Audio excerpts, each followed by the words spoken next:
presentation that I'm giving today is around connecting with athletes. And this is very much, I'm gonna go ahead and share my screen quickly. This is very much an interactive presentation where the idea is that we'll have discussions and talk about best practices collectively about connecting ways that we can connect in person and online. But at the core of it, it's really about connecting, whether it's online or in person. There are some keys to connecting that are universal.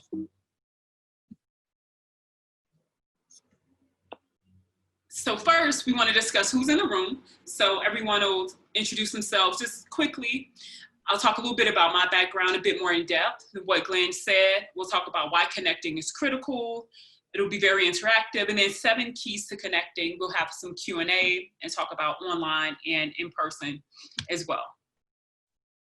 All right, so who are you all? Will you say your name, your sport, and where you're from?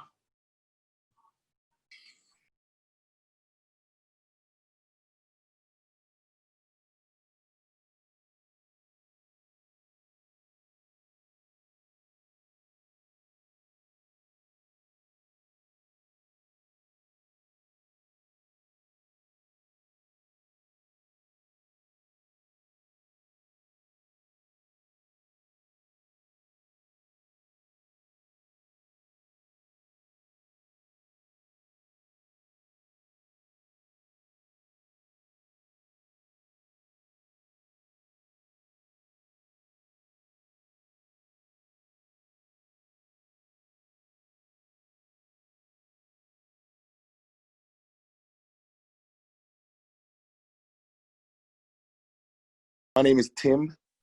I'm a basketball coach for girls out in California. Okay, awesome. Thanks, Tim. You're welcome. My name is Alain. I coach runners in Germany. Germany, awesome. Welcome. My name is Matan. I'm a soccer coach in Edmonton. Edmonton, where is that? Yeah, Alberta, which is of Montana. Okay, great. Thank you. And we have a few more. Oh, I think I'm the only one that's left. My name's Amy, and I'm one of the hosts. So I don't coach or anything, but I'm here to listen, and I'm really excited. And I'm from Edmonton as well. We've connected via email, just not. Yeah, yeah, exactly. So it's great to see your face. Yeah, no, for sure. All right, awesome. Thank you all so much for being here. So here's a little bit about my background. And so I played Division I basketball. We had 13 assistant coaches in 4 years. So I know a little bit about like connecting with coaches. I played professionally in Germany. I've coached Division I, Division III, every level in between, in addition to my niece's 5th grade team. So the pictures at the top are my niece Sophia and her 5th grade team, and we won 0 games the entire season. And the pictures on the bottom is with the St. Louis Surge. It's a professional women's team in St. Louis where I coached, and we won a national title. And so connecting with players really is important to understand regardless of the success or lack thereof with players. So we'll talk about kind of how relationships are built regardless of what's happening during the season. As I mentioned before, the structure of this presentation, we'll talk about like a concept, then we'll do some reflection and conversation. So the idea is that it'll be fun as well as informative. So why connecting is important? Obviously, we want to keep communication open and clear. You get to model to young people how to have difficult conversations, because we all know as coaches, you have to have those sometimes. Setting expectations is critical, but then also we want to reach our team goals, whatever those are. And so we want to make sure that we can communicate clearly enough. So I want everyone to think about the ideal connector. What did this person do that made them connect well? Was it a coach that you had? Was it a parent or a family member? Think about a coach that connected well. I think the first thing is to be consistent. Mm-hmm. Absolutely. And being able to communicate. Consistent, being able to communicate. Great. Yep. Anyone else? Well, who was this person that you're thinking about? That you're. I was very lucky growing up. I was able to play for some pretty nice, pretty great coaches. So I was able to learn a lot through them. Got it. Okay. Anyone else? Yeah, I was gonna say I did competitive karate for 9 years, and so not exactly a coach, but like a mentor, I guess. My instructor, he was he showed a really strong understanding of like how I would be feeling, for example, at tournaments or something like that. He was really empathetic and just had a lot of great life advice. So that's kind of why I connected really well with him. Sure. So this coach was empathetic. They gave advice beyond the sport. Yeah. Got it. Anyone else? Yeah, I had a coach when I was very little who really lived all of the things that he was preaching. So he would say, let's have fun with this exercise. And then he would have fun with the exercise, for example. Yeah, he wouldn't just say things, he would do them. Do the things he said. Got it. Thank you. Anyone else? No pressure. This isn't one of those situations where you're forced to share. However, I'll give you a few seconds, and if not, then I'll keep rolling. No? Yeah, there's actually one coach I can think of, and well, he happened to be my neighbor. No. So he just knew me on a personal level, right? Which just helped connect. Absolutely. So when they know you personally, it helps connect even better, and it lets you know that you can trust this person. So thank you all for sharing that. Here's my coach that really epitomized connection.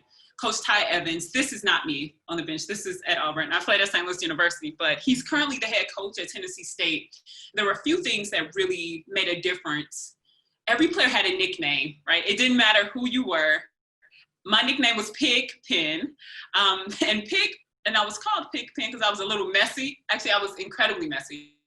So to this day, he still calls me Pig Pen. Treated everyone the same. It didn't matter if you scored 20 points per game or if you didn't play at all.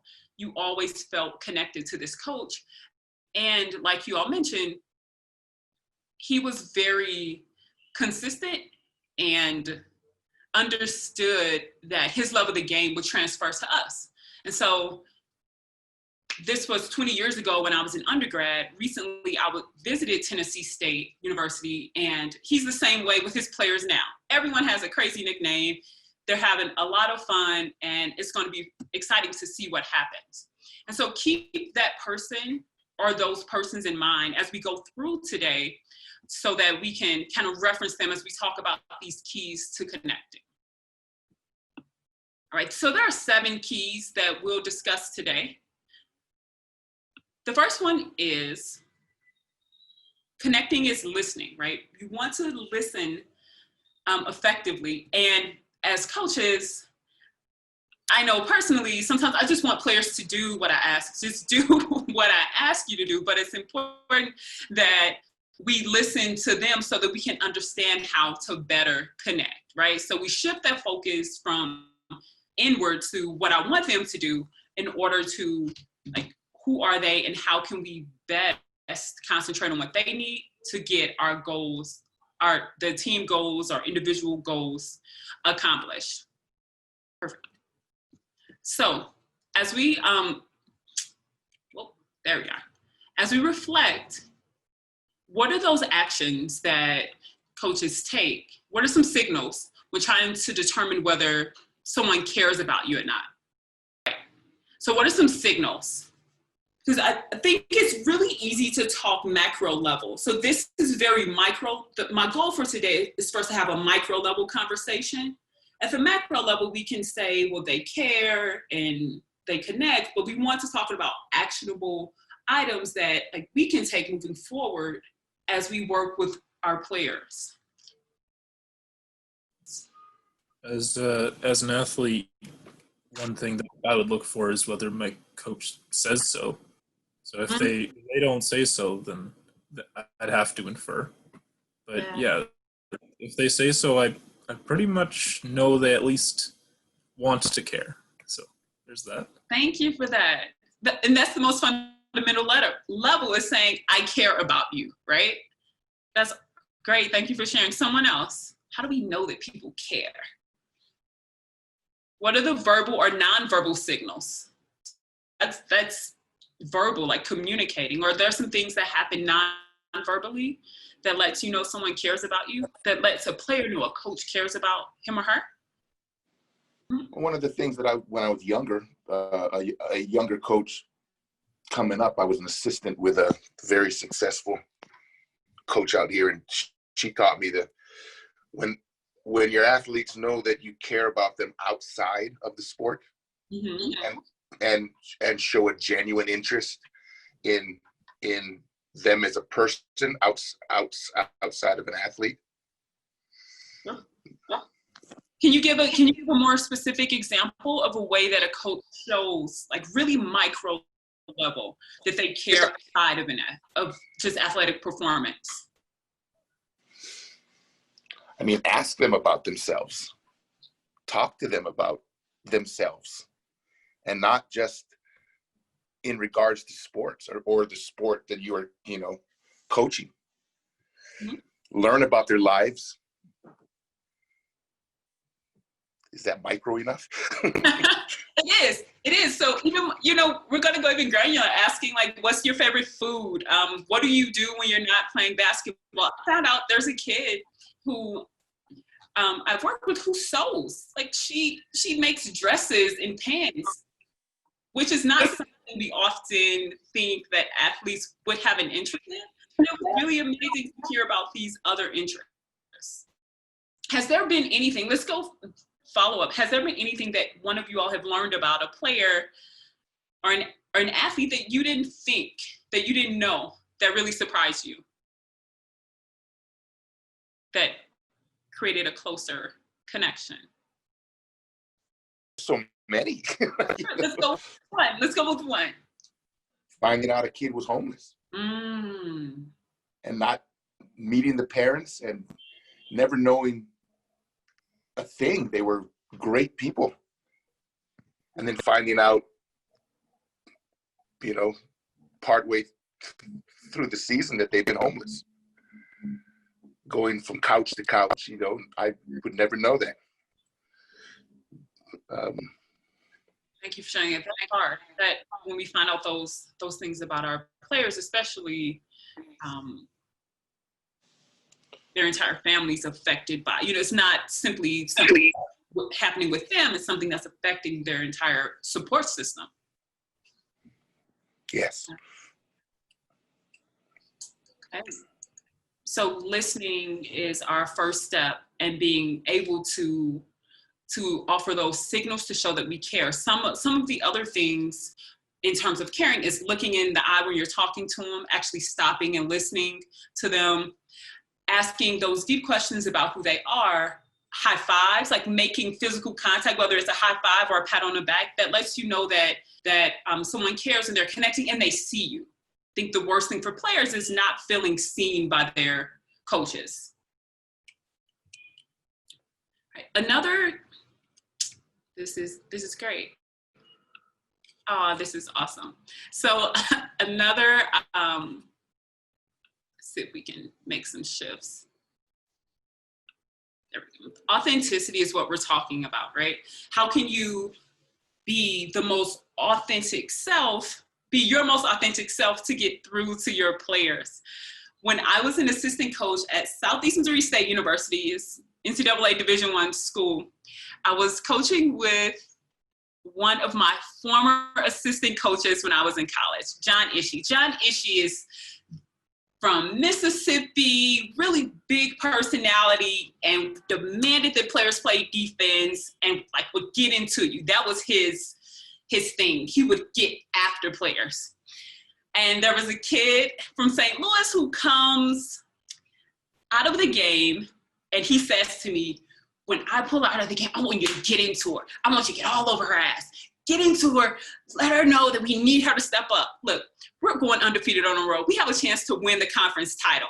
And I'm like, okay, Ish, I got you. I'm like, that's not even my personality. So she comes out of the game and she sits down next to me, but another player comes up and starts talking to me. I'm like, okay, Rachel, here's what you're doing. So Sonia comes out. I don't get to her until like 5 minutes later. So I finally go talk to her, and I'm talking to her just like I'm talking to you all because I'm being who I am. Halftime of the game, Ish is livid. Our head coach is like, his head's about to explode. I told you to get after her. We need to win this game. She can step up. I'm like, if I do that, she will never trust me again. That's not my personality. Like, you have to be authentically who you are to connect. And it's really, players can see it, right? So whatever's inside of us always comes out.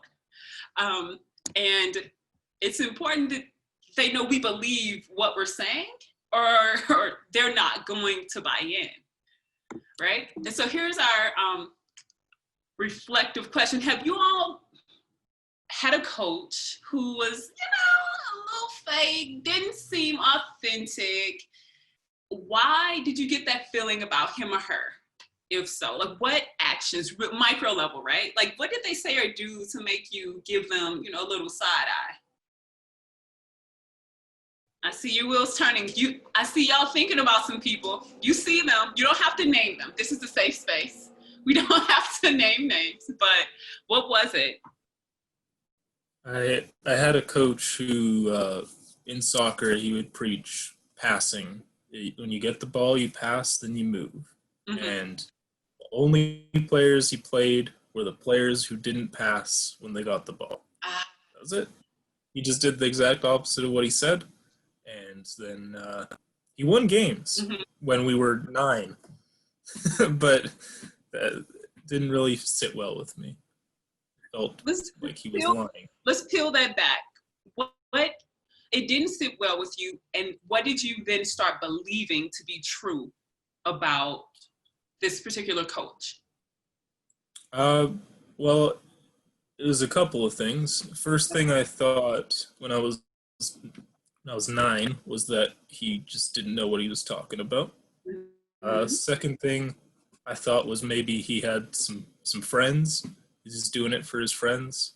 Yeah. And the third thing I thought was maybe he's just lying so he could win, which I think is the thing now, but I don't know. Right. Got that. Thank you. So you felt that his credibility was shaky. Like he doesn't really know what he's talking about because he keeps going back and forth. He has a few that are his favorites, and then he's just lying to win. Like he's going to tell us anything and then do whatever. So I'm just here. I get that. Thank you for sharing time. Anyone else? Well, I had a coach that we all used to laugh because his rants were all empty threats. Okay. And, you're not going to play, or I was not a starter. So the starters aren't practicing hard. They're not going to play. The second string is going to start. Well, that never happened. I never started, no matter how hard I played.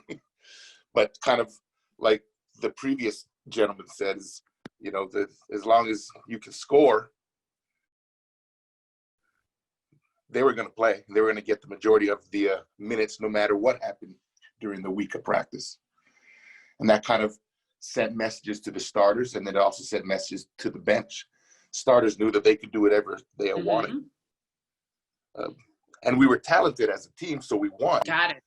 So the results were, positive. Got it. You got the wins. However, the connectedness of the team and with your coach was a little shaky because he didn't do what he said he was going to do.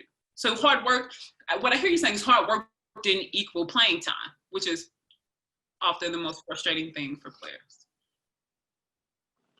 Yes. All right, so authenticity, thank you all for sharing. Authenticity is the second one, it's key.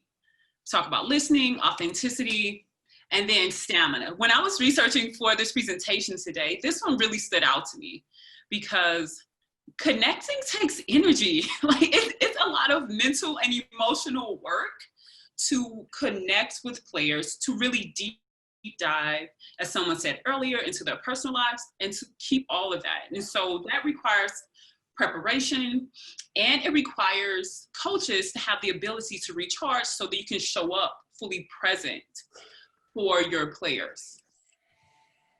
How do you all, as coaches, recharge after draining days so that you can show back up and continue connecting in a way that's meaningful, that helps you reach your team's goals for your kids or young people? Maybe they're not kids.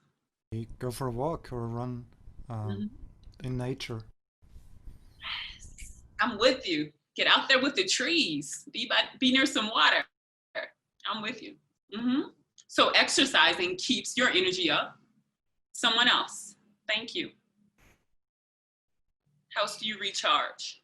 I'm a little early in my coaching career, but right now I get a lot of energy from coaching. That might change if I'm coaching a couple more hours a day, but it's, I don't know. I find that they energize me quite a bit. And so, I don't know, when I've been going to university and working half-time and then coaching, the coaching itself was my break, essentially. Got it. So being around your players, being immersed in the sport just charges you up after, during the day. Yeah, I'd say so. Yeah. Got it. Thank you for that. So that recharge is critical in terms of connection because we want to be able to be at our best for them. So our next component of connecting is finding common ground. Now, as you all can see, all of this can happen like in person or online. We'll talk specifically at the end around like, online ways to connect. But finding common ground is key because, our players may not come from where we're from. They may not have the same background. They have different experiences. And so being able to find that commonality between coaches and players is key in terms of helping to build those bonds. And if we can try to see ourselves, from their perspective, then it helps us understand and know them even that much better. Think about a player who you may have some differences with, and despite that, what might you share in common with him or her? What are some things that you can think about that you can say, here's how I can connect? Well, I think the easy answer is the obvious way is you connect through both of our love of the game that we're playing. Yeah. Because the game is what brought you together. Makes it easy. It does. When I was at Southeast Missouri State, we had a player, Mathilde Dufour. She's from France. And so I started Googling, things in French and started trying to learn some French words so that I could connect. And so sometimes we have to do a little back end work to find those commonalities. And one of the things that I'll say, really micro level, when there's a player who I don't feel I know very well, I'll start asking them to teach me what they know. And the easiest way these days is social media. How does Snapchat work? What are the filters from Instagram or whatever? I always want to, and this is my approach with young people in general, whether it's a little cousin or niece or nephew, I always want them to be in a position to teach me something so that they feel like their voice is valued and they know something that, you know, they're going to be listened to. There's one 16-year-old girl I was coaching who got her car just a little bit after I got my first car. So Okay. shared a little common ground there. That was funny. Mhm. We weren't too different though. I would say. Sure. And different is relative. I mean, she's a girl, you're a guy. I mean, that's different. It's not relative. She is quite a bit younger. Okay. But like, both got our first car, so we're both just figuring things out. Yeah, you know what? I love that. You bring up a great point, Matan. Am I pronouncing your name right, Matan? Yeah, that's actually very good. Ah, perfecto. So what I love is that you said is we were learning together. Oftentimes coaches, I'll speak my I voice. Oftentimes when I was younger, I didn't want my players to know I made mistakes. I didn't want them to see me messing up. I wanted them to think like I had it. Coach Angie has it all together and I have it figured out. But what I found is making mistakes lets them know that you're human and it makes you more relatable. So we don't have to be perfect as coaches. All right, on to our next point. Keeping it simple. I will be honest, y'all, this is like the hardest one for me. As you can tell, I love to like talk and share and I get very animated. And so keeping it simple helps connection because communication is clear. Communication, there's always the chance for miscommunication, but that increases when things aren't simple and they're made complicated. So some ways to keep it simple is to have more concise messages when possible, to really stick to the main point and think that one through, opposed to like jumping from here to there in conversation, and being repetitive. So if we know that we're going to, if one of the things I want to teach is how to keep your elbow in when shooting, because that's going to help you shoot more effectively, right? It's critical that I talk about that over and over and over again, as we all know, so that that can help players understand if that point is important. So think about yourself in terms of connecting. Which one of these common communication challenges do you have? Is it tend to talk too much? Is your language too complex? Do you wander off topic? And how can you improve in that area? And you can think about the span of your coaching, either right now or something that you've gotten better at over time. I tend to go into way too much detail because I think it's all so important, and I really have to tell them, okay, this is important, and you have to know that, and then I kind of lose focus of the main point. So I'm really trying to focus on if I want them to remember like one or two things, what is it, and then just make sure that really comes across. But it's a challenge because so much is so important, and they have to know, else they'll never get any good. Absolutely. No, I get that. It's like you're so passionate and excited to tell them, and it's like keep your elbow in, follow through, bend your knees, go all in one motion. I get that. Thank you for sharing. Well, how can you improve in that? Or like let's go next step. How do you improve in that area? Yeah, just really think before I start talking, really think about what's the one thing I want them to remember. Got it. And if there's one thing I want them to remember, do I want them to remember more than one thing? If not, I'll just say this one thing and nothing else, if possible. If they have questions or if they don't understand, they'll ask, usually, hopefully. Right. Are you all like me? Like you love when a question comes because then you get to like tell them something else? Yeah. Y'all like that? Yes, you asked. I was hoping you would ask me that. Perfect. Let's go. Anyone? Thank you. Thank you for sharing. Anyone else?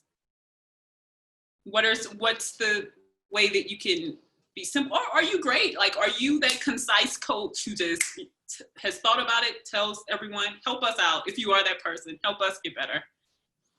I think the three things on here I do fairly well. Okay. I think I say enough at the appropriate complexity, and I stay on topic. But I think I speak a little bit too often during practice. So my voice becomes what they're looking for instead of trying to create their own feedback for themselves. And I think best way for me to do that is just step back, don't say anything for a while, and just be quiet. But that's very hard for me because I want to be. I get it. It's so hard.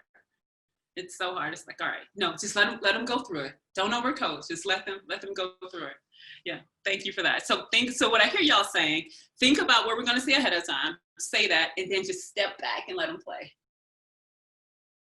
Perfect. All right.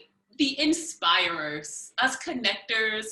When we connect with our kids, we inspire them through our actions, what we say, and our passion is what inspires our players. The worst thing is to be around a coach who doesn't want to coach. Like the people who come into the gym and they're dreading the gym or the court or the track or the field, wherever your sport is played, and they're not engaged. That's a challenge. What is it about the game that you absolutely love, and how do you spread that with your players? That's actually a bit connected to the last point. That when that one moment where either they say it or you just see, now I get it. Yeah. Oh, that's what it's about. It's what we live for, right? When their eyes light up and you're like, you understand after 3 years. Like you finally get it. Yeah. Awesome. Thank you. We'll keep moving. Matan, I think you said this one earlier, that coaches live it. This is the way to connect, right? We connect when we say our health and wellness is important, but we're not taking care of ourselves. It's a signal to our players that we really don't buy in and believe that. And so our values have to align with our actions. Over time, they'll see and know that this is who we are. So connectors live it, right? The other thing about living it is that you're still gonna make mistakes. Like living it doesn't mean that you're perfect. And we talked a little bit about this earlier. So as coaches, like when you've made a mistake, whether we've been like the coach that we talked about earlier who didn't keep their word or who didn't necessarily, we said one thing, but then we changed it up. Like none of us are perfect. How do y'all fix that micro level? Like what do you do to fix it?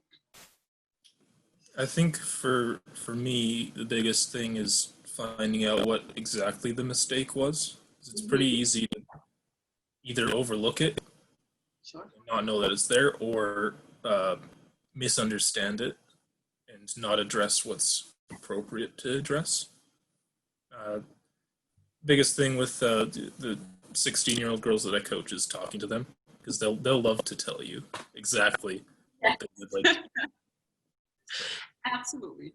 Kids love to see what the problem is. So yeah, talking to them, I would say, for me at least. And then when you talk to them and you hear about whatever happened, then you make the change. Okay, great. Thank you. Anyone else? See how overcoming mistakes and problems helps your connection. If you want to take it down to an even smaller point, is realizing that you make mistakes. I was an assistant with a coach that just never thought she made a mistake. Whenever things didn't work, and our coaches meetings, it was always, well, that's not my fault. You just sit there and go, well, whose fault is it then? So maybe just realizing that you don't know it all. And being upfront about that. Thank you for sharing that. Yes, letting players know, I don't know it all, here's what I know, but I'm gonna work my butt off to make sure that we grow together. The growth is happening for everyone all the time. That's key. That's really key. All right, and we've talked about this a little bit, about some of the common mistakes throughout our conversation today. And some of it is overcommitting. Like, you tell kids you're gonna do all this stuff and you don't. We wait to address issues. We put players above the team. What are some other common mistakes that you all have seen that we haven't discussed that we can work to overcome as we move forward as coaches? That really, and mistakes, what I mean by mistakes are things that really impact our ability to connect.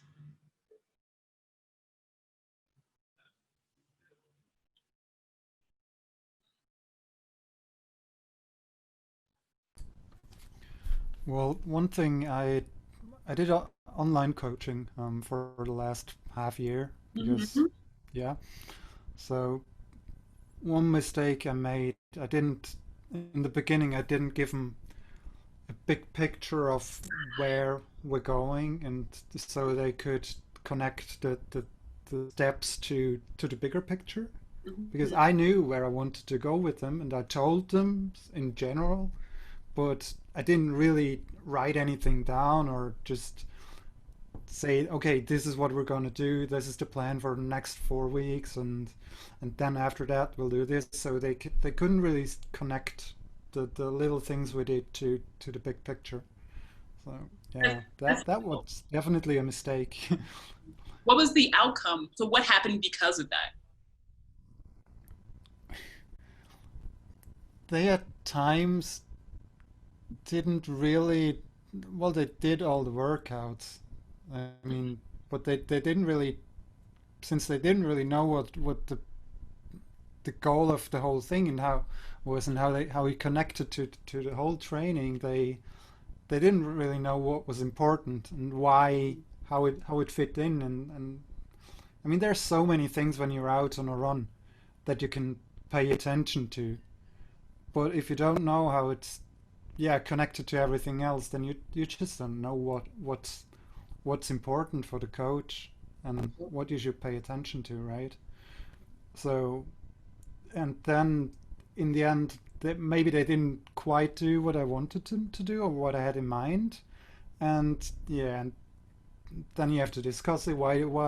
Well, actually, I wanted to do this, but, and they thought, oh, well, I thought that. So yeah, that's it's easy not to have those problems if you just tell them in the first place, right? Sure. Sure.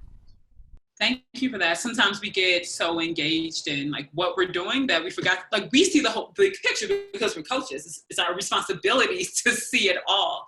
But they're thinking about a million other, like we're obsessed with our sport and they're thinking about a bunch of other things. So that's a really good point, is how do we help them see the big picture and then how these little steps are going to lead to that big picture. Great, thank you. The time is going. This is great. Are there any other mistakes, you all, that you see? Okay, no worries. Let's talk a little bit about, this is what we just talked about. What are some common mistakes with reflecting? So helping them see the big picture. Let's talk a little bit about online. Most people have been online. Most of the world has been online. What are here are some things that I came up with and have done. I haven't done TikTok yet, but I see a lot of coaches dancing on TikTok. Now my thing. However, a lot of people are dancing and teaching via TikTok. So Zoom games, posting social media messages, tagging kids, team challenges, scavenger hunts, like go find this and bring it back together. I played this really cool Q&A game with a few teams recently where they all have their phones, right? So they had to search like, who did the most push-ups, consecutive what's the world record for push-ups, right? So they're in small groups and they're all searching, and whoever types it in the chat first wins. And there was a series of questions like that. That was fun. It brought them together and was engaging.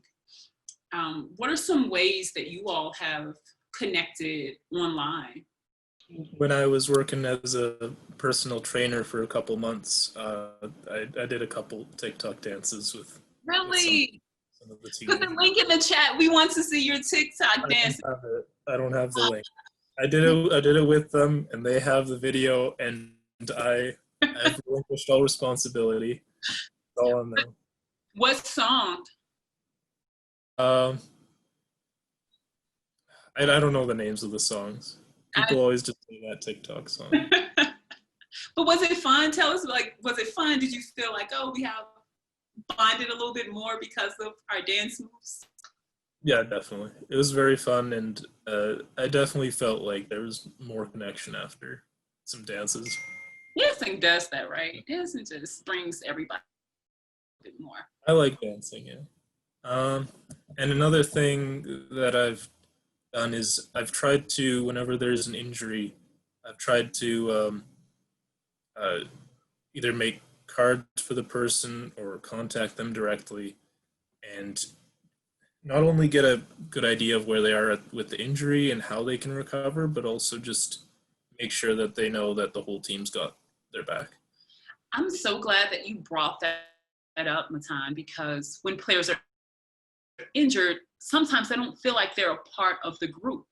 How does anyone else deal with injuries? Thank you for mentioning that. It's something we hadn't talked about yet.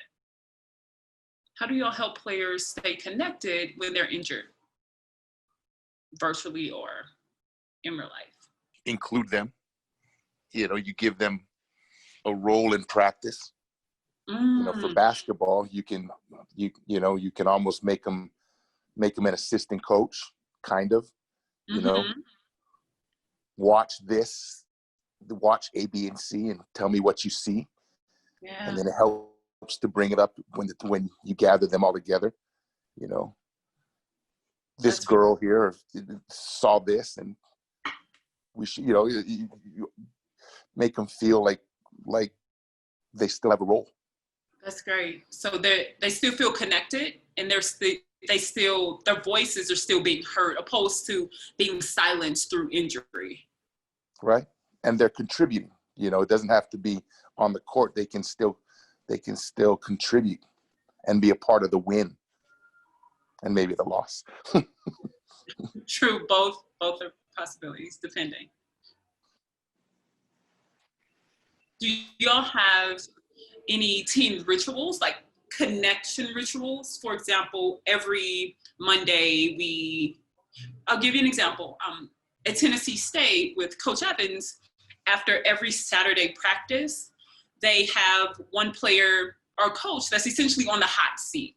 So this coach or player, they're practicing. So they go to the front, and you can ask them anything. So everyone just fires questions at them as a way to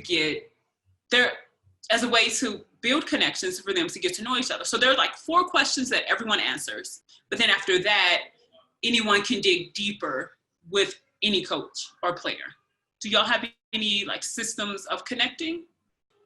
What often happened in my experience is that we weren't really intentional. I think as we wrap up and get toward the close, given what COVID has created in terms of physical separation, now more than ever, we have to be more intentional about creating systems of connectedness. In the past, what we would do as a team, as a coach, or even when I played, we would all go out to eat. And then what happens there, you sit with all your friends who you talk to all the time anyway, who are on your team. Very rarely did you go hang out with the player who you never talked to. And so I think it's really critical that we put systems in place, whether it's a text message every Friday morning, or we're all on a group meet or WhatsApp group, or we're all doing a FaceTime or video chat at this time, or we're all reading this book, but the systems do you all hear background? Do y'all hear me? You hear a little bit? So I didn't mention this at the start. I should have. I'm in Medellin, Colombia right now, visiting friends. And we're in an area where there's always, it's so loud, there's always music playing. So I apologize for the background noise. I didn't know. I hadn't been here before. So Nevertheless, systems of connecting is critical to our making sure that teams stay together.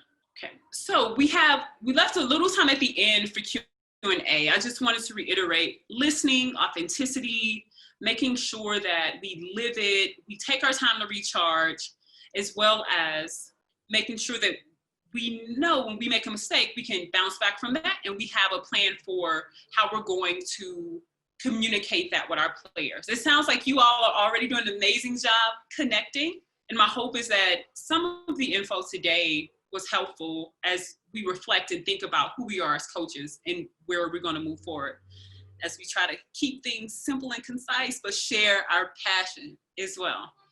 Is there anything else that you all wanted to add that all of us can implement that you do really, really well? Well, I'll jump in. Sure. I think one of the things, one of my strengths, I don't know if it translates to the other sports, but making sure that every kid, regardless of playing time or the minutes, defining a role for everyone, because I mean it's really easy to define a role when you're the best player, but it's a little bit more challenging, if you're not looking for it, to define a role for everyone. And again, that's almost like the injured player, so everybody can contribute. Absolutely. Like I was saying, when I played, I didn't play a lot, but I knew that I had a certain role. And when we won, I felt like I contributed, even though my minutes were really low, and you feel good. Mm-hmm. Absolutely. Thank you for that. So part of connecting is people just knowing where they stand. I think that's one of the major complaints, particularly in basketball, because that's the sport that I play and know best, is kids like, I don't know what coach wants from me. Even if the coach has told them, not necessarily understanding the role matters or where they fit into the bigger picture. Thank you. That's helpful. We have just about 5 minutes left. Q&A, if there are any questions that you all have or topics that you all want to discuss as we close, obviously all of my contact info is there so we can discuss more from here. You've talked a lot, and we've talked a lot about, the connecting. How important do you think through your experience, and I can throw this out to the other coaches here as well, is building a culture, so players coming in kind of, even they have an idea on what your expectations are and what the program or the team's expectations are. Sure. Thank you for that. Culture is everything. Culture is critical to the overall success of individuals and to the team. How do you all onboard, for lack of a better word, new players, new teammates into your culture? Define the question a little bit more. Absolutely. So when a new player comes to your team or to the group, in what ways do players and coaches, what systems are in place to make them feel connected? Do they show up one day, we have a team meeting, hey, this is Amy. Welcome, Amy. We love you, you're here. Okay, let's go work. Or is there something a bit more formal of a process to really get to know new players? For us, I think it helps when the existing players welcome her, because again, I coach girls, so welcome her in. Girls tend to they can be a little standoffish sometimes and not welcoming. So for us, it's when a new player comes, the entire program comes and introduces themselves and tries to make her feel welcome. Sure. Thank you for that. As a woman, and I've only coached women, I can concur with that evaluation of us, because groups matter. Boys will get together and punch each other and then they're friends forever. It's like, girls, we're not really gonna do that by and large, from my experience. I don't know, other places it may be different. kind of so everyone greets and welcomes. I find having them play with each other as soon as possible is important because I don't know.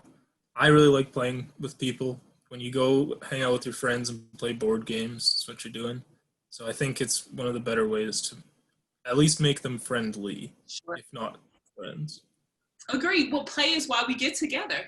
And play, something just like dancing, play permeates culture and it helps us connect and relate because we're laughing and we're having fun.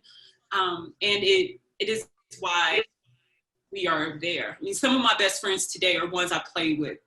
They're the ones who, you know, you have all these memories of competition and it's how you connected. And we wouldn't have met otherwise. Do you mind if I ask one of the other coaches a question? Oh, no, go for it. I think I coach basketball, one coaches soccer, and you're a coach of runners, right? Is that how do you do that? Because in soccer and basketball, it would seem it's a team sport, and running, to me, and I'm not a runner, would seem to be more of an individual. So how do you do? I'd be very curious on how you build, the sense of a team, if you don't mind. Well, I wouldn't mind answering the question if I really had an answer because honestly I'm just a novice coach and I've never been responsible for a team. So yeah, I wish I could answer the question because it's really a good question. But yeah, especially because I mean in the US or North America the system is that you do like cross country where you are a team. Yeah. So, but we don't have that. We don't have that here in Europe, and it's clubs, so it's not bit, but it's even more of an individual sport because yeah, that's something I'd love to know too, how to get better at that, especially in a really individual sport. So, I wish I could answer the question, but yeah. So Thank you. what I hear you saying is how do you build community with a group of individuals who all have individual goals? Yeah. Yeah. I mean, obviously, it's about yeah, we're still in this together, right? We're all aiming for the same thing, get better, basically.